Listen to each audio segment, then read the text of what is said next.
नमस्कार, MTS channel पर स्वागत है। आज हम एक गरीब लड़के की कहानी लेकर आए हैं। क- कहानी।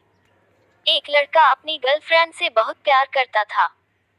वो उसके लिए कुछ भी कर सकता था। लेकिन वो लड़का बहुत ही गरीब था। न तो उसके पास गाड़ी, न ही बांग्ला और न ही अपनी गर्लफ्रेंड को घुमाने के लिए ही ज्यादा पैसे हुआ करते थे। एक समय की बात है जब एक दिन दोनों एक मॉल के बाहर मिले। लड़की उस लड़के का इंतजार कर रही थी। कुछ देर बाद लड़का आया तो लड़की क्या देखती है कि लड़के की शर्ट कंधे से थोड़ी फटी हुई थी।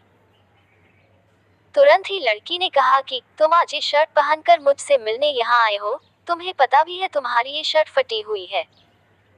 लड़के ने कहा कि मेरे पास फिलहाल यही एक शर्ट है जो कि मैं आज यहाँ पर पहन कर आया हूँ। लड़की उससे खफा हो गई और कहने लग गई कि जब तुम्हारे पास ढंग के कपड़े नहीं है तो तुमने ये सोचा भी कैसे कि मैं तुम्हारे साथ इस हालत में कहीं पर घूमने जा सकती हूँ। लकड़ी ने कहा कि ठीक है, तुम नाराज मत हो, मैं नेक्स्ट टाइम जरूर अच्छे कपड़े पहन कर आओगे और हम इससे भी अच्छे माल में घूमने जाएंगे। प्लीज तुम नाराज मत होना।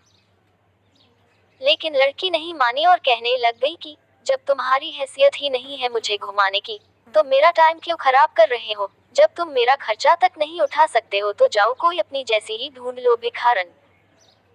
ये कहकर वो लड़की उस लड़के को वहीं पर छोड़कर हमेशा के लिए चली गई। लगभग 5 साल बाद फिर एक मौत ऐसा आया जब वो दोनों यानी कि लड़का और लड़की एक साथ मिले और वो अचानक से। लड़की एक होटल के बाहर बैठी हुई अपने हस्बैंड का इंतजार कर रही थी कि तभी वो लड़का बहुत ही स्मार्ट तरीके से और बहुत ही अच्छे कपड़े पहने हुए वह पर आया और खड़ा हो गया। तभी लड़की की नजर उस पर पड़ी और वो उसे पहचान गई कि ये तो राज ही है। लड़की ने कहा, राज तुम यहाँ पर और ऐसे कपड़ों में। लेकिन राज ने उसे कुछ नहीं कहा और चुपचाप खड़ा रहा। लड़की ने फिर से कहा कि मैं यहाँ पर अपने हस्बैंड का इंतजार कर रही हूँ। वो एक बहुत ही बड़ी मल्टीनेशनल कंपनी में काम करते हैं और वो भी 5 लाख सैलरी के साथ। लेकिन जैसे ही उस लड़की की बात सुन राज वह से जाने लगा तो उस लड़की का हस्बैंड आ गया और वो राज को सर कहकर बुला रहा था। और कहानी सुनने के लिए इस चैनल को लाइक, कमेंट और सब्सक्राइब अवश्य करें।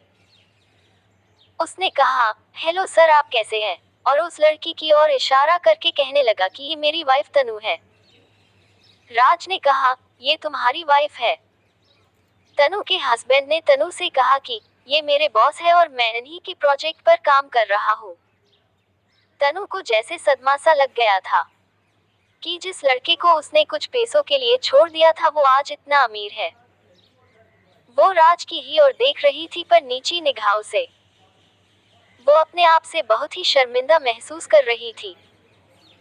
तभी तनु के हस्बैंड ने कहा कि किसी ने मेरे बॉस को तब चक दिया था जब इनके पास पैसे नहीं थे। वो लड़की सिर्फ पैसों को प्यार करती थी, मेरे बॉस को नहीं। ये बात सुनकर तनु बहुत ही शर्मिंदा हो उठी थी। लेकिन वो चुपचाप बैठी रही और अपने हस्बैंड की बातों को सुनती रही। कुछ देर बाद राज वह से बिना तनु को कुछ बोले चला गया। हमें कभी भी किसी की गरीबी का मजाक नहीं उड़ाना चाहिए, ना जाने काबन कौन कहाँ गरीब और अमीर हो जाए। समय कभी भी एक सा नहीं रहता है, ये हमें हमेशा ही याद रखना चाहिए।